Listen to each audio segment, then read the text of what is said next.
Hello, everyone, and welcome to the Creative Writing Podcast. The theme of this episode is belonging. You'll need a pen and paper or the Notes app on your phone. This is a podcast in which we invite you to do some writing rather than a writing advice or discussion session. So, the first few minutes will be a writing warm up. Then, I'll talk a little bit about why I chose this topic and why it's interesting for writers. And then we'll get to another main writing session. During the writing, I'll speak about every 2 to 5 minutes, and that is to give you a chance to concentrate. The idea is that I keep track of the time so that you can focus on the writing, and every moment of silence in this podcast is an invitation to you to get some writing done. Towards the end of the main writing session, I'll give you an opportunity to press pause. Perhaps you'd like to carry on for a little bit longer. And at the end, I'll invite you to reflect on what you've achieved today. And we'll kick off with a writing exercise. I hope you have tons of fun. I'd like you to think of something you can do really well with your muscle memory, something you do so often you don't even think about it with your conscious brain anymore. Perhaps it's making a certain kind of meal, maybe it's driving. Perhaps it's feeding your cats at 5 in the morning, like I did today, or cleaning. So I'm going to invite you to spend 5 or 6 minutes as a warm up describing it to a really boring, detailed extent. And I'm inviting you today to really lean into this idea of muscles, muscle memory. What parts of the body do you use to complete this task? So, for this piece of writing, I invite you to stay in the immediate physical realm.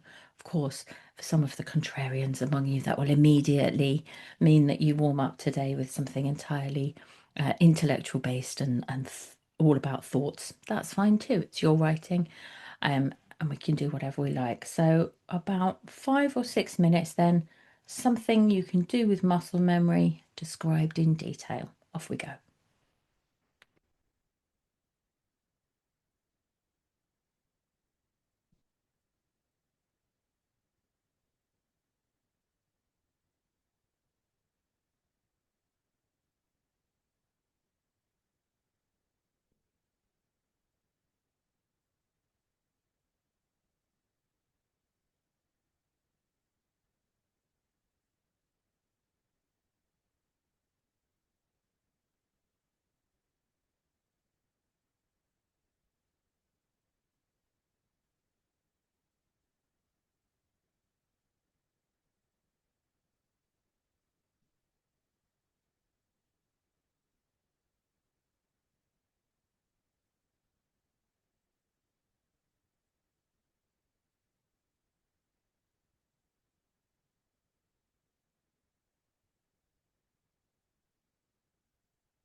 And if that prompt has given you a sense of momentum, then you can ignore this. But if you have got bored with the piece of boring writing that I asked you to do, then maybe think about what might happen if something goes wrong, which obviously would have to um, engage, your character would have to engage their conscious brain again. So somebody's doing something with muscle memory, suddenly it starts to go wrong. They have to concentrate on what's happening.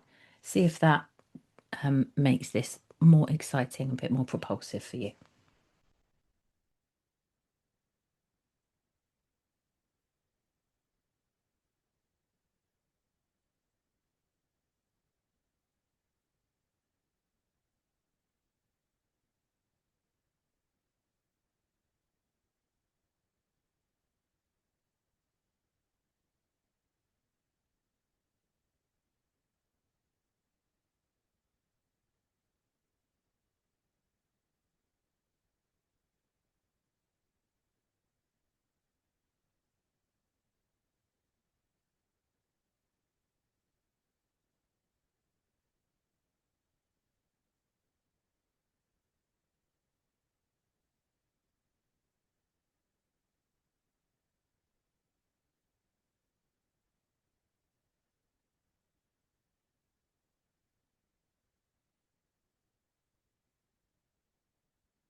And now, in the last few seconds of this exercise, we're going to find somewhere intentional to finish, might be the end of a sentence, the completion of a description, the end of a conversation.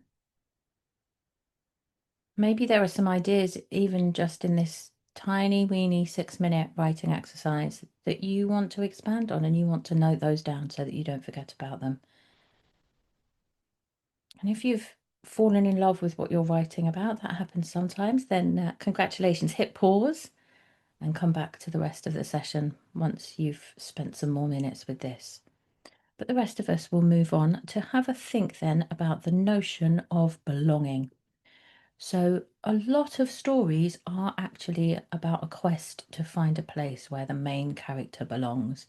Of course, it's particularly prevalent in coming of age stories with younger protagonists. And that's because feeling you belong is part of self awareness about your identity, your place in the world. And that is often the main theme of YA or sort of coming of age fiction. But older characters might actually go through the same journey, and that might represent the realization that they don't belong where they once thought they did. So, whilst belonging is something that happens a lot in YA, it's certainly not the preserve of that genre. We can belong to many different things and communities. Maybe you recognize some of these from your writing. So, obviously, we can belong to a family, and there are a lot of books about the struggle to find a place in a biological family, perhaps one where there's a family business or wealth or position, or sagas about families that go from poverty to wealth. Those are very popular. There's a lot of them in libraries. If you are someone who's never read one of them, you might be surprised about how many there are. There is also, of course, the found family. And adventure stories often have the gang that go on a quest. That's a form of found family. War stories will often have a battalion or, the people next to you in the trenches. Crime novels often have the police, a close group of colleagues who are so close they form a kind of family. Or on the other side, the criminals. The family is obviously a huge part of gangster fiction, but any group of criminals on any kind of enterprise can also become a found family. Belonging can also be about a place that we're from, and stories often allow characters to experiment with leaving only to return and find something of value there that they didn't recognize before. That might be a culture, a religion, or a tradition, and stories can allow characters to find and accept a cultural heritage, particularly if that heritage has become lost or unknown. And this is actually really huge in fantasy fiction, where characters belong to a magical tradition that they don't know about until their magic shows itself. But of course, it can also be about a real world religion or a real cultural identity. A relationship can give us a huge sense of belonging. Romance is all about finding a sense of belonging with that one special person. A sports team can also give us a sense of belonging, as can a political party or a cause. And stories that focus in on that can be idealistic in nature or dystopian. And I guarantee you just jump to a conclusion about what they would be based on your worldview. In which case, just as a side quest, you could write a short story where the opposite happens. So if you're naturally idealistic, you could think about how politics might tend to the dystopian. And if you're naturally dystopian, maybe you could find something idealistic and hopeful in a story. But that's not what we're up to today. Back to belonging then, it plays different roles throughout a story as well. So your character might belong at the beginning. They might be very comfortable and have a real sense of where they fit in the world, in which case they are probably going to be dragged away from that by the story that you write for them, and they might return to it at the end. Equally, your character might begin a story feeling that they don't belong, but in the middle, they have a newfound sense of belonging, and that newfound sense of belonging might commit them to a course of action So it can have plot repercussions.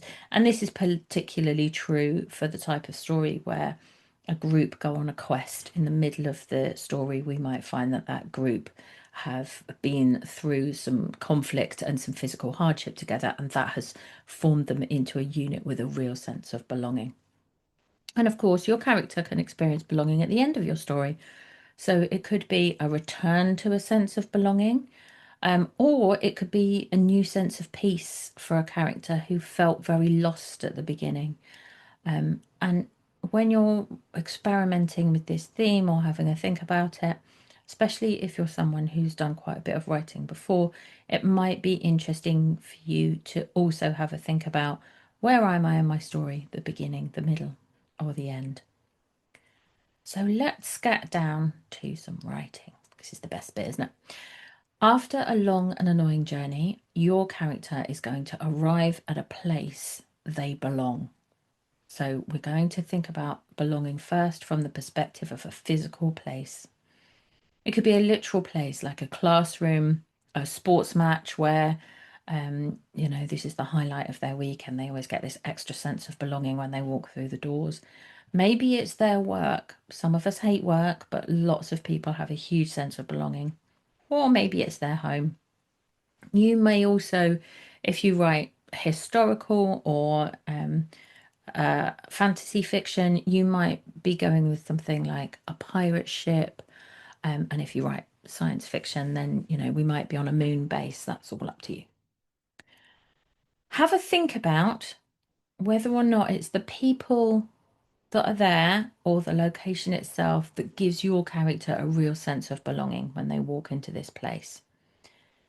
So for your piece of writing, there may be nobody else in this space at all, but the space itself gives your character a sense of belonging. That's up to you. Or it may be that they're greeted by, their gang. Maybe it's even just their pets when they get home. So just a reminder, after a long and annoying journey, your character arrives at a place where they really feel they belong. Have a think about whether you're going to concentrate on the actions your character takes to settle in or the people they speak to. But note that everything in your piece of writing is going to be familiar to them, at least at the beginning. They have muscle memory for this place. When they get into it, they experience a sense of relief. And of course, as I said before, if you're going to kick off with a if this is an exercise you're doing to inform a work in progress, then just be conscious of what part of the story you're at. Are you at the beginning, the middle, and the end? If this is an entirely new thing, then obviously we can just begin at the beginning. For the start of your writing, stay in the physical realm. So what can they smell, taste, see, hear, and touch? Let's begin then. Your character returns to a place where they belong.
And if you're happy, you can ignore this prompt. But if you're struggling to find a way in, pick one of their senses: sight, taste, smell, hearing, touch. Focus in on it and have them slightly perturbed. They're overwhelmed by one of their senses. So something in the room smells, or there's a strange noise. So we have this sense of belonging, but something slightly odd, something that they might need to investigate.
And once again, you can ignore me if you're enjoying your writing. But if you need a bit of a refocus, have their muscle memory, their sense of familiarity, try to push them to doing something they would always do when they arrive at this place. So they might switch on their computer, pet their dog, hang their coat on the back of the chair. So perhaps that overwhelming single sense threw them off track for a while. And now they want to get back to their familiar routine. It's part of how they experience belonging to this place.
And now perhaps have a quick glance back at your work. If you have focused mostly on people as forming the sense of belonging, if you can see a page full of dialogue and relationships, maybe you want to take a few minutes to lean into the physical description of the place. If you've had a character who's completely alone and you've concentrated on the place as the sense of belonging, then I'd like you to have a character arrives who your main character is familiar with and adds to their sense of belonging. So not an antagonist, someone comforting and pleasant. And that can be a pet or a bird in the garden if you're determined to keep them alone. But we'll have some kind of other entity that adds to their sense of belonging, something for them to talk to. So for the next few minutes, we're either going to lean into relationships if we haven't yet, make sure we get a line of dialogue, or lean into the physical description of the world.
And now for our last prompt. What I would like you to think of is something quite small or mundane that they're going to achieve in this place that really amplifies that sense of peace and well-being. It might be as simple as they reach their seat in the stadium and the tour guide that usually sits in front of them isn't there. It's going to be an extra great match. Maybe they settle on the sofa with a dog and a cup of tea, or they boot up their computer ready to take on the world of international finance. Something quite small, but it's going to really amplify their sense of what they're doing there, why they enjoy it. And they might reflect that this is a very old, familiar, cozy feeling, or perhaps this sense of belonging is hard won and quite new to them. Obviously, this is fiction, so we'll take it away eventually. But for the moment, have a play with this idea that maybe there's some quite small action which hugely amplifies their sense of settling into the day at this place.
And now, if there's something interesting in this exercise you would like to carry on with, do hit pause. Everyone else, we can begin to find a sensible place to finish the end of a line of dialogue. Perhaps you'd like to jot down a few quick notes about where this is going or ideas you have in your head that didn't make it to the page. Our brains are usually slightly faster than our fingers and our writing, so I'm sure there are things you want to pause and write down. But even as we do that, we'll move on to a little bit of reflection about today's writing. I hope it was really fun. I'm sure you did brilliantly. Congratulations. That was half an hour of really good writing. For anyone who has a stopwatch in front of them, like I do. Worth thinking about then is in a short story or a novel, at what point does your character experience a sense of belonging? How can you mess with that sense, play with it? How can you use it, that environment and those relationships to give us, the readers, insight into your character? How can you pull the rug from under them and have them go off on an adventure or experience some kind of change or growth from that state, or if they're going to experience belonging in the middle or at the end, how are they going to go from a sense of perhaps being lost or not included, left out, potentially a little bit misanthropic, to a sense of belonging. It's very satisfying for us as readers to read a story like that. When you're reading, have a think about what you instinctively went for as demonstrating a sense of belonging. Was it tasks that engaged that muscle memory, that sense of familiarity? Was it descriptions of the surroundings? Perhaps if you were writing about a home, they've had a lot of control over how that looks. They've got it just the way they wanted it. Or perhaps it was the relationships that they found in this place that gave them a special sense of belonging.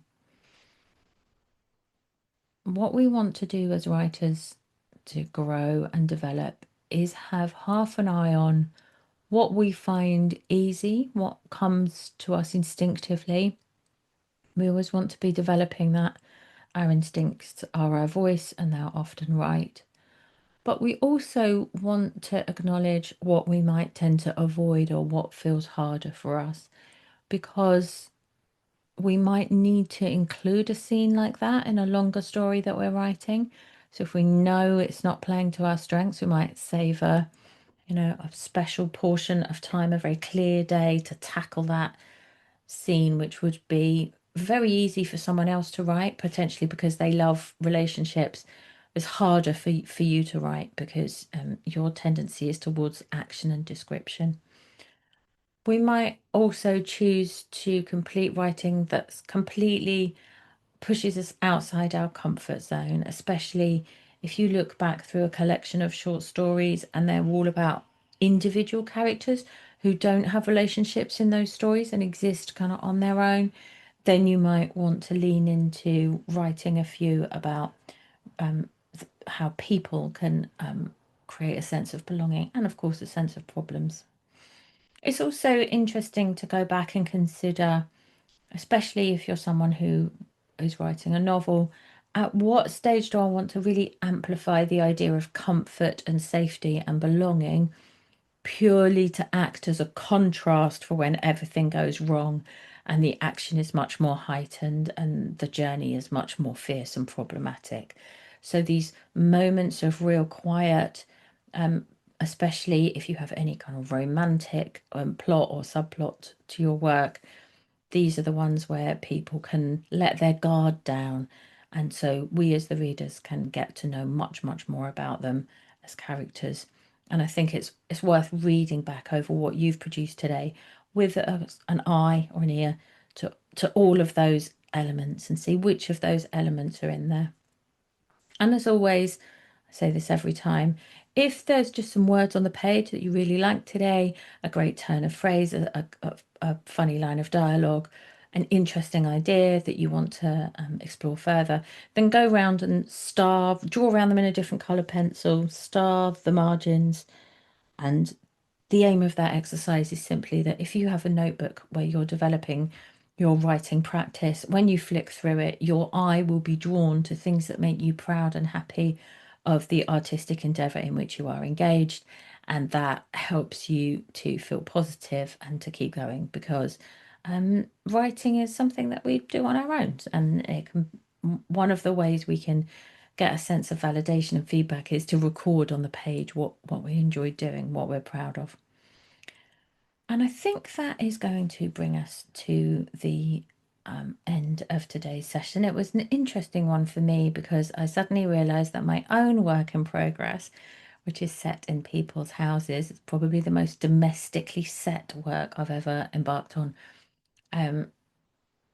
Allowing my characters to establish a sense of belonging and then taking it away from them is really, really what I'm engaged in at the moment, even though this is a workshop that I wrote a few months ago.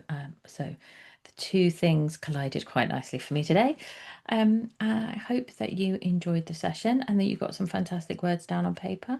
And I look forward to working with you again.